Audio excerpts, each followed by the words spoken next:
பூரண மதுவிலக்கு கோரி அனுமதியின்றி போராட்டம் நடத்திய தேமுதிக தலைவர் விஜயகாந்தை காவல்துறையினர் கைது செய்தனர். தமிழகம் முழுவதும் பூரண மதுவிலக்கை வலியுறுத்தி தேமுதிக சார்பில் மனித சங்கிலி போராட்டம் நடைபெறுவது என ஏற்கனவே அறிவிக்கப்பட்டிருந்தது. இந்த போராட்டத்திற்கு காவல்துறையினர் அனுமதி தர மறுப்பு தெரிவித்திருந்தனர். இந்நிலையில் இன்று மாலை தடையை மீறி தேமுதிக தலைவர் விஜயகாந்த் உள்ளிட்ட அக்கட்சியினர் கோயம்பேட்டில் உள்ள தலைமை அலுவலகம் முன்பு மனித சங்கிலி போராட்டத்தில் ஈடுபட முயன்றனர். ஆனால் தடையை மீறி போராட்டத்தில் ஈடுபட்டதாக விஜயகாந்த் கைது செய்யப்பட்டார்.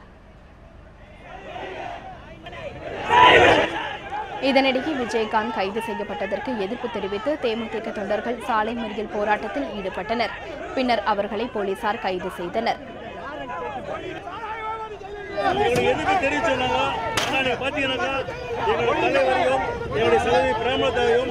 என்னையும் கட்சி தொண்டர்களையும் கிட்டத்தட்ட ஒரு 5000 பேர் அரெஸ்ட் பண்ணிருக்காங்க.